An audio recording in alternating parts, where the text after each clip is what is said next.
let's go over some things that you need to make sure that you don't overlook in your preparation for the interview. You might be at the point where you've researched about the company, you've researched about the job description, you've researched about the interviewer, and you've studied the 10 most common questions that are asked at interviews, and you've done some practice with those questions, and you've made sure you've clarified all the answers that you're going to give. However, there's still some things that you want to make sure that you don't overlook in your interview. You want to make sure you practice your anecdotes.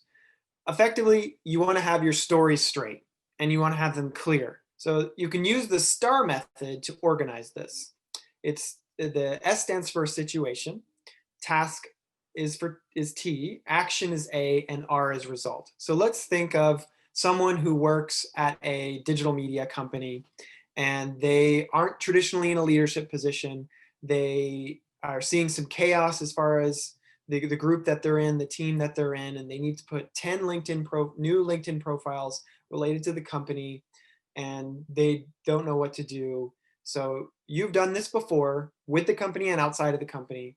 And because you knew that you had to resolve the situation in some way because you were responsible for it, you decided to take the leadership position and get all the accounts done. So the situation was they needed 10 new LinkedIn profiles. The task was to get these profiles created. The action was you took leadership and you had your team of 4 social media experts put together the LinkedIn profiles. And the result was you had a 30% increase in efficiency with getting new clients. So that's basically how you can tell your story. They're much more effective at helping to connect with the interviewer. And the interviewer also uses these types of questions, which evoke you to respond in anecdotes to help gauge your behavior. How do you behave and how do you describe the situations that specifically happened to you as far as your work experience? So let's practice your anecdotes with some specific questions that you may be asked. So let's look at these questions here, and there'll be more questions and more requests there. Some of them are questions, some of them are just tell me about this. So the first one we see here is, which accomplishment of yours makes you the most proud? Now pick a specific situation that displays your skills. And especially for the job that you're interviewing, make sure you pick a situation that displays your skills that is in alignment with the job. For example, if you are interviewing for a social media position or you're interviewing for a managing position at a social media company, you can talk about this fake situation which I created, which was getting these LinkedIn profiles created. And you can talk about your skills in this environment which are in alignment with the job that you're interviewing for. Next, tell me about a time you committed a mistake. You need to focus on the conclusion in this case. What lesson did you learn? How did you resolve the situation? That's effectively why they're asking this question. So you might have said, in the past, I created LinkedIn profiles that did not garner any traffic, that did not garner any interest, and you basically terminated the project. And what you learned was X, Y, and Z. Now, next few here, let's look at these. Describe how you handled, or how do you handle, a difficult situation. Now, again, it's about the solution and the result that you came up with facing the challenging situation. Don't play the blame game here. So in the previous difficult situation that I mentioned, you talk about, oh, well, the LinkedIn profiles didn't work, and you can't blame the company for not having a good product. So they might be thinking, oh, are they going to blame us if we hire them? And that would be bad PR. Next one is, explain a time when you worked above and beyond the demands of the project. So in this case, with the taking the leadership in this digital media company example, they didn't have any leadership experience in my example that I'm talking about. They decided, well, I have the experience of doing this project. I'll just take the leadership, and then I'll guide the 4 members of the team to accomplish the goal, which is to create 10 new LinkedIn profiles. And you can get into the specifics of what you did to overcome it. And you want to make sure you define specifically what were the expectations and what were the extra things that you did. Next few here are, let us know about a time when you disagreed with your boss. Again, no blame game here. It's a lose-lose situation. It looks bad on you, and then it makes them think about their company and that it's not a good fit. So do not criticize your boss, and talk about the result. How did you overcome it? How did you find a win-win situation? So maybe your boss wanted you to create 30 new LinkedIn profiles and you disagreed. You said you'd only need to do 5. So in this case, well, 10 is probably somewhere in the middle, and I can make sure that I get 4 specific people to work with me to reduce the confusion or the too many cooks in the kitchen type team situation, to make the team efficient and focused. And so you can talk about how this was the win-win situation, the better conclusion that you reached. What are some of your leadership experiences? Don't get too braggadocious here. You don't want to come off as a narcissist or someone who is holier than thou, or the messiah of leadership. Just consider some genuine and authentic experiences that you had and share them. Being prepared about which one that you think is the most relevant to the job is also helpful as well. So when you are talking and you're sharing your experience, and then you get answered a question and you don't quite know what to say, it's fine if you just take a pause.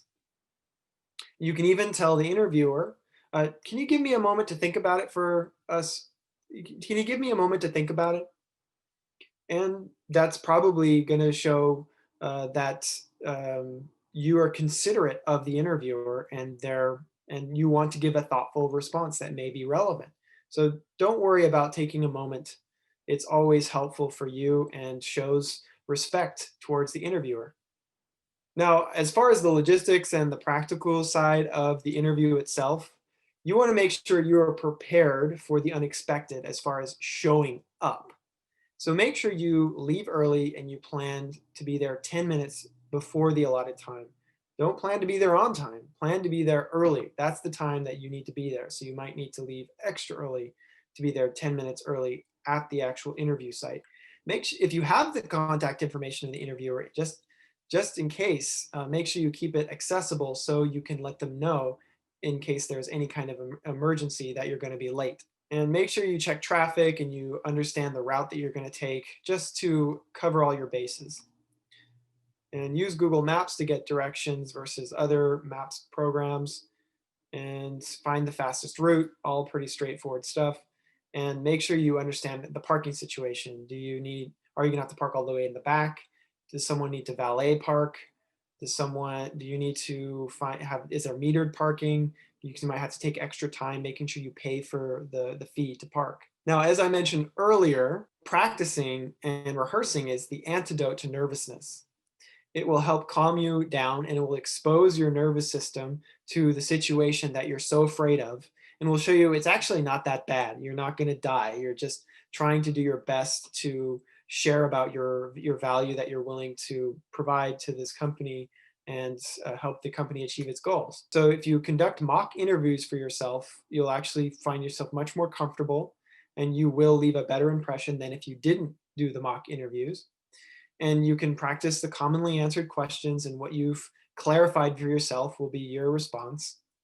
And you want to make sure the interviews itself are in the real format. So if it's a video conference interview, if it's a phone interview, if it's an in-person interview, you want to make sure you do it in that format, so you can actually give yourself the realistic practice and the realistic sensations and the experience of what's going on. And when you show up to the actual interview, you'll remember, well, I know this environment and I'm ready for it.